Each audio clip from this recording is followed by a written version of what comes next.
Para sa bawat Pilipino, alam ko na buo ang galit ninyo sa akin ngayon.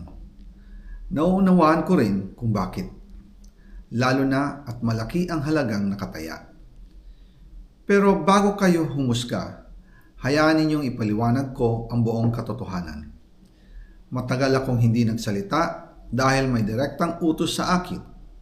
Huwag nang bumalik ng Pilipinas at manahimik na lamang. Umalis ako noong July 19, 2025 para sa aking medical check-up. Nakaplanong bumalik pagkatapos ng SONA ni Pangulo. Pero habang papauwi na ako, tinawagan ako ni dating Speaker Martin Romualdez at sinabihan, "Stay out of the country. You will be well taken care of as instructed by the President." Noon naniniwala pa ako sa kanila, kaya't hindi ako bumalik.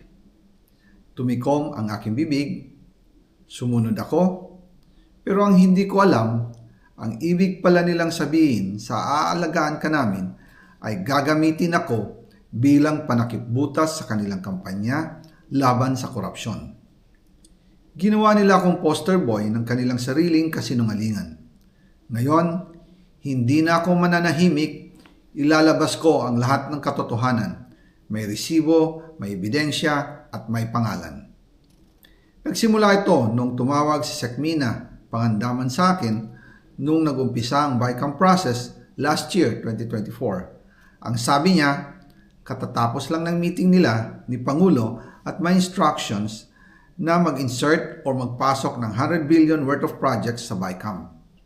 At sinabi pa ni Sekmina, you can confirm with Yusek Adrian Bersamin dahil magkasama sila sa meeting ni Pangulong BBM noong araw na yon. Tinawagan ko po agad si Yusek Adrian Bersamin at tinanong ko kung may instruction nga ba ang Pangulo na magpasok ng 100 billion during their meeting. Ang sabi niya ay totoo nga po.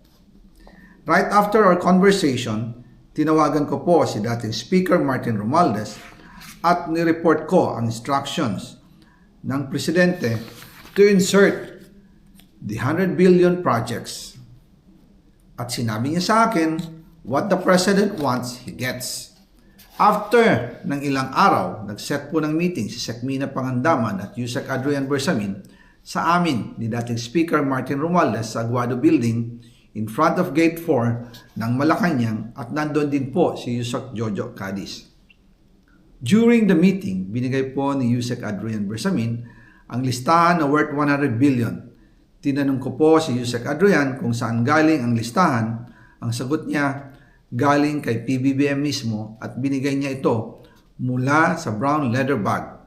Nung sinabi po ni Yusek Adrian Bersamin, yung brown leather bag, naalala ko noong nasa Singapore kami right after the elections of May 2022 sa Hilton Hotel, kami ni dating Speaker Martin and PBBM habang pauwi at pabalik ng Pilipinas, hinabol ng PSG ang brown leather bag at ang sabi ni PBBM, maiwan na lahat, wag lang ang brown leather bag. Kaya naniwala ako na utos talaga ito ng Pangulo. Pagkatapos ng ilang araw, I informed sina dating Speaker Martin Romualdez, Sekmina Pangandaman, Yusek Adrian Bersamin, and Yusek Jojo Cadiz na kung pwede 50 billion lang ang ipasok sa program funds dahil sobra ang DPWH funds versus sa DepEd. In practice, hindi pwede na mas malaki ang budget ng DPWH kaysa edukasyon. And yung balance na 50 billion, ilagay na lang sa unprogram funds for the 2025 budget. Dahil Office of the President din ang nagre-release ng lahat ng unprogram funds. Pagkatapos ng isang araw, tinawagan ako ni Sekmina at sinabi ang mensahe ng Pangulo, ipasok ninyo yan dahil pinangako na sa akin ni Speaker Martin yan at hindi na pwedeng baguhin. Kumbaga, ang utos ng hari hindi pwedeng mabali. Again, I informed the Speaker and asked clearance about the instructions ng Pangulo. At ang sabi niya, wala tayong magagawa. Kaya po nagtataka ako kung bakit sinasabi ni Pangulo na hindi niya makilala ang budget. Samantalang lahat na binawas at dinagdag sa mga ahensya ng gobyerno ay humihingi ng approval sa kanya si Sekmina Pangandaman. ang nag-deliver papunta